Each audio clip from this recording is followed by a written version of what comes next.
안녕하세요, 여러분. 오늘은 김병환의 초의식 독서법이란 책을 소개하려고 합니다. 삼성전자에서 10년 이상 연구원으로 직장 생활을 하시고 그 후 3년 동안 책만 읽으며 1년에 10권 이상의 책을 출간하신 분입니다. 2년 동안 총 40억 권의 책을 출간했다고 합니다. 독서법이 힘이다. 제대로 된 독서법은 인생 자체를 바꾼다 라고 합니다. 시작해 보도록 하겠습니다. 1장. 왜 읽기만 하는 바보가 되었을까? 읽기는 읽었는데 변화가 없다. 왜 대한민국 사람들은 오직 읽기만 하는 바보가 되었을까? 한국 사회를 살펴보면 공부의 신은 정말 차고 넘칠 만큼 많다. 그런데 놀랍게도 독서의 신은 찾아보기 어렵다. 반대로 일본에서는 독서의 신들을 쉽게 찾아볼 수 있다. 바로 이 차이가 패전국 일본이 초대강국으로 성장할 수 있었던 이유이다. 한국 사람들은 책을 많이 읽지 않는다. 이것은 부정할 수 없는 안타까운 현실이다. 하지만 진짜 심각한 문제는 따로 있다. 책을 제대로 읽는 방법을 알고 있는 사람이 거의 없다는 게 진짜 심각한 문제이다. 나는 우리나라 전체 인구의 단 1% 정도만이 독서의 고수라고 칭할 수 있는 이들이라고 생각한다.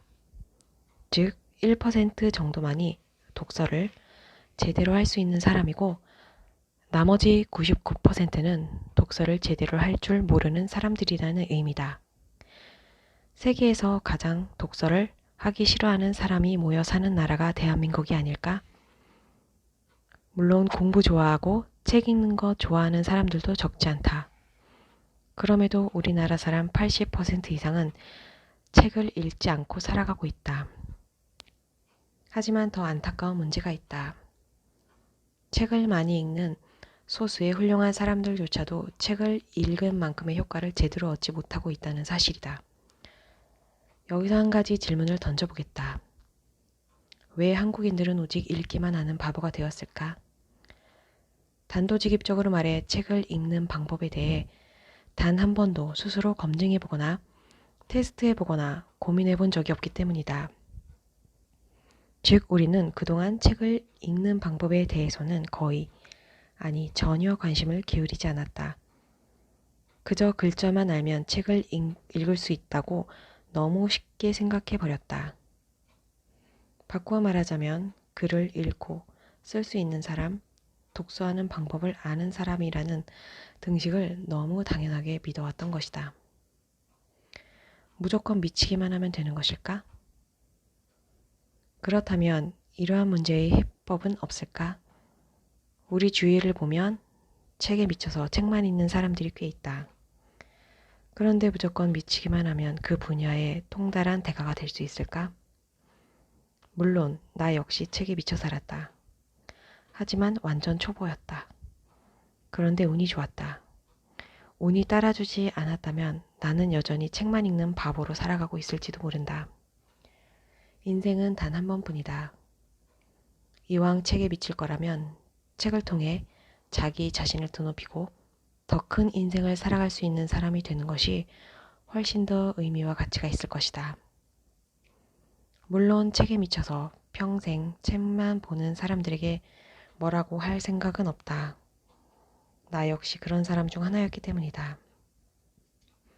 하지만 자기 혼자 무엇인가에 미쳐 즐기면서 사는 삶보다는 자신에게 주어진 시간과 인생을 바탕으로 타인에게 좋은 영향을 끼치는 삶이 더 가치 있지 않을까? 자신을 최고로 만드는 것은 우리 개개인에게 부여된 하나의 사명인지도 모른다. 평범하게 살아가기보다는 자신의 삶을 최고의 상태로 만들어 위대한 일들을 해내는 것은 인류에 대한 최고의 봉사이며 헌신이기 때문이다. 그런데 여기서 중요한 것은 무조건 미치기만 하면 자신을 최고로 만들 수 있는가 하는 점이다. 나의 답은 아니라는 것이다. 이것이 바로 우리가 명심해야 할 부분이다. 미쳐도 제대로 미쳐야 하고 올바른 방법으로 미쳐야 한다. 애서가 중에는 책 수집에 미쳐서 자신의 재산을 다 탕진하고 그것도 모자라 희귀본을 독점하기 위해 다른 사람을 살해하는 사람까지 있다고 한다. 이렇게 미치기보다는 타인과 세상에 선한 영향력을 끼치는 방향으로 미치는 것이 훨씬 더 가치이지 않을까? 독서했다고 함부로 말하지 마라. 나는 3년 동안의 지독한 독서 경험을 통해 한 가지 사실만큼은 분명하고도 정확하게 말할 수 있게 되었다. 읽었다고 해서 다 독서한 것은 아니다. 책을 처음부터 끝까지 눈으로 읽었다고 해서 그 책을 읽었다고 말하는 것은 자기 기만이다. 심하게 표현하면 사기다. 인간의 능력은 생각보다 약하다. 특히 기억력이 그렇다. 그리고 무엇보다 책을 감상하는 것과 진짜 독서를 하는 것은 전혀 차원이 다른 활동이다. 마치 음악 감상과 새로운 곡을 작곡하는 일이 엄연히 다른 것처럼 말이다. 독서는 새로운 곡을 작곡하는 일과 다르지 않다. 그런데도 너무나 많은 사람들이 책을 감상만 하고서는 독서를 했다고 스스로 속이고 있다. 이렇게 눈으로만 책을 읽는 사람들, 소극적으로 독서를 하는 사람들은 수만 권을 책을 읽었더라도 인생이 바뀌지 않는다. 감상만 하는 독서로는 인생은커녕 단 하루조차 바꿀 수 없다. 내가 회사를 그만두고 도서관에 출근하며 처음 책을 읽을 때 책 한 권을 읽는데 3주가 걸렸다. 하루 10시간에서 15시간씩 꼬박 3주간을 읽었다. 그래서 한 권의 책을 글자 하나 안 빠뜨리고 다 읽어냈다. 그런데 책을 다 읽고 나서 책의 뒷표지를 덮는 순간 나는 한 가지 사실을 깨달았다. 머릿속에 남는 것이 하나도 없다는 사실이었다. 그렇다면 나는 과연 독서를 했다고 할 수 있을까? 그때 나는 임의적이긴 했지만 하나의 결론을 내렸다. 나는 독서를 한 것이 아니다. 그냥 시간을 낭비한 것이다. 그저 읽었다고 해서 독서를 했다고 말하지 말아야 한다. 단지 시간 낭비만 한 것일 수도 있기 때문이다. 효과가 거의 없는 독서는 시간 낭비라고밖에 표현할 길이 없다. 나는 그렇게 6개월 동안 밑 빠진 독에 물 붓기식 독서를 했다. 물론 다독에 대해 혹은 무조건 읽는 것에 대해 폄하할 생각은 추호도 없다. 오히려 나는 다독을 권하는 사람에 속한다. 실제로 다독의 중요성에 대해 강조하는 사람들이 적지 않다. 그 중 한 사람이 노벨 화학상을 받은 독일학자 프레더릭 비렐름 오스트발트이다. 화학자와 물리학자이면서 동시에 철학자인 그는 성공한 사람들은 어떤 공통점을 가지고 있을까라는 흥미로운 주제에 대해 연구를 한 적이 있다. 그의 연구의 결과에 따르면 성공한 사람들은 모두 두 가지 공통점을 가지고 있다고 한다. 첫 번째는 실패나 시련이나 위기 앞에서도 포기하거나 좌절하지 않는 절대 긍정의 사고를 가졌다는 것이다. 그리고 두 번째는 바로 엄청난 다독가들이었다는 점이다. 이 대목에서 빌 게이츠가 하버드대 졸업장보다 독서 습관이 더 중요하다고 말한 것은 흥미롭다. 하지만 제대로 된 독서 방법론을 갖추지 못한 사람들은 아무리 열심히 독서를 해도 큰 효과를 거두기 어렵다. 따라서 독서 습관도 때에 따라서는 혹은 사람에 따라서는 백해무익한 것이 될 수 있다는 점을 잊어서는 안 된다.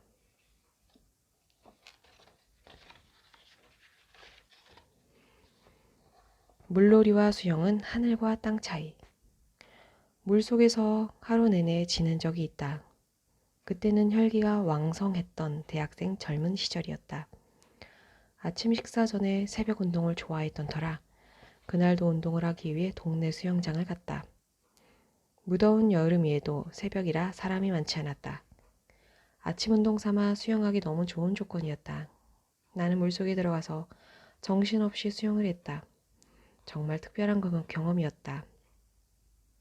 그렇게 수영에 몰입했는데 문득 시간이 좀 더 된 것 같다는 생각이 들었다. 아침 식사 시간이 지났겠구나 하고 나올 준비를 하려는데 바로 그때 수영장에서 방송이 흘러나왔다. 수영장 문을 닫을 시간이라는 것이다. 그 사이 12시간이 흘러 오후 6시가 되어 있었다. 종일 밥도 먹지 않고 수영을 한 것이다. 내가 그렇게 밥 먹는 것도 잊은 채 시간 가는 줄도 모르고 수영에 집중할 수 있었던 이유는 무엇이었을까?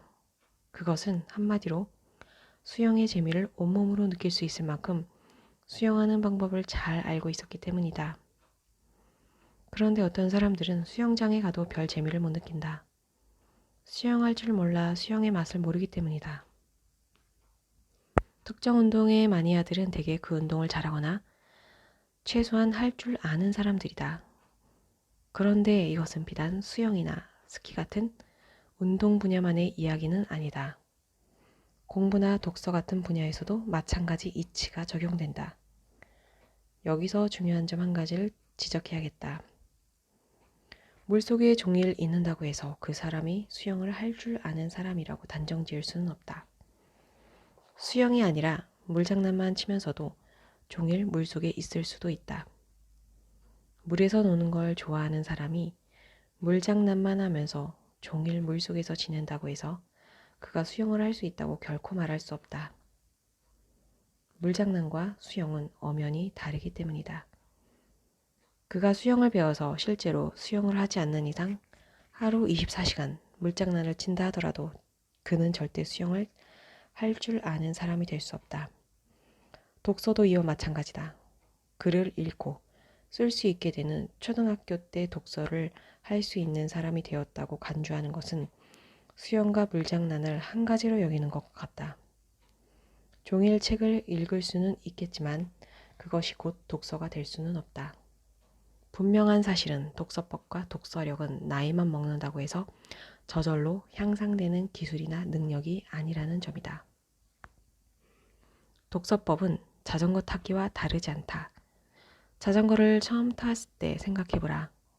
얼마나 많이 넘어지면서 배웠는가. 하지만 어느 순간 혼자서 자전거를 탈 수 있게 되었을 때의 쾌감은 잊지 못할 것이다. 타는 법을 배우고 스스로 익혀서 탈 수 있게 되어야만 비로소 자전거를 즐길 수 있고 잘 탈 수 있다.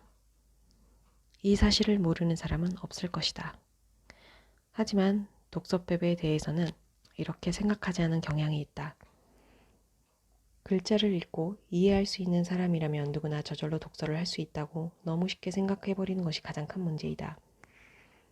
이렇게 독서를 너무 쉽게 여기기 때문에 평생 독서의 기술이나 독서력이 제자리 걸음으로 걷게 된다는 것을 아는 사람은 많지 않다. 오죽했으면 평생 115권의 책을 집필한 천재 괴테가 다음과 같은 말을 했을까. 나는 책 읽는 방법을 배우기 위해 80년이라는 세월을 바쳤지만 아직까지도 잘 배웠다고 할 수는 없다. 너무나 많은 사람이 책 읽는 방법을 배우기 위해 많은 시간과 노력이 필요하다는 사실을 알지 못한다. 이것이 선조의 독서법과 단절되어 버린 한국의 안타깝고 한스러운, 그래서 개탄할 만한 현실이다. 독서법은 하나의 기술이다. 시간과 노력을 투자해서 제대로 잘 배운 만큼 잘 할 수 있다. 이러한 사실에 대해 스스로 각성한다면 우리는 희망을 품을 수 있다. 자신이 못한다는 사실을 깨닫는 순간 배움이 되기 시작되기 때문이다.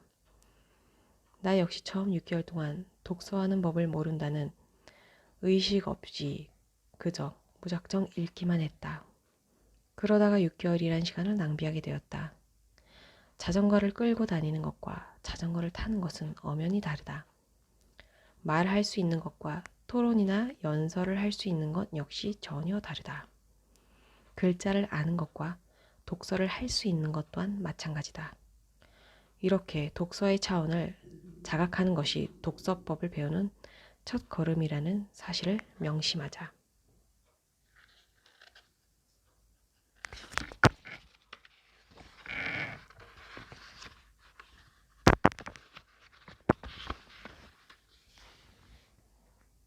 독서는 생각의 힘을 기르는 것이다. 책을 읽는다는 것은 많은 경우 자신의 미를 만든다는 것과 같은 뜻이다. 독서의 참된 이력을 깨닫고 싶은 사람은 에머슨의 이 말을 곱씹어 봐야 할 것 같다. 그런데 독서를 한다는 것은 자신의 미래를 만들어 나가는 것과 같다는 말은 무슨 의미일까? 우리의 인생은 우리의 생각에 의해 달라지는 것이지 지식이나 정보에 의해 달라지지 않는다. 생각이 1%만 바뀌어도 인생이 달라진다는 말은 생각이 그 어떤 요소보다 인생에 큰 영향을 끼친다는 점을 표현한 것이다. 사람의 운명을 바꿀 수 있는 5가지가 있다고 말하는 사람들이 있다. 그런데 그 5가지 중 하나가 독서이다. 다른 것은 차지하더라도 독서를 많이 하는 사람들은 절대로 망하지 않는다. 즉 흔들리지 않고 요동치지 않는 태산처럼 살아갈 수 있다. 독서를 많이 하면 경거망동하지 않고 교만하게 우쭐대지 않고 남을 무시하거나 깔보지 않게 된다. 이렇게 되는 이유는 사람의 생각이 독서를 통해 달라지기 때문이다. 독서하는 사람은 좀 더 큰 생각을 하고 남과 다른 생각을 할 수 있다. 워런 버핏, 조지 소로스, JP 모건과 같은 금융계의 전설들은 모두 엄청난 독서를 하는 사람들이다. 이들은 독서를 통해 남들보다 훨씬 더 뛰어난 사고력과 통찰력을 가질 수 있었다. 남들과 다른 통찰력과 사고력은 결국 이들에게 엄청난 부와 명성을 가져다 주었다.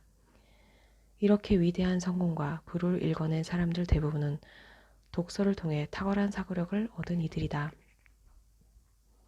이러한 사실은 고대라고 해서 다르지 않았다.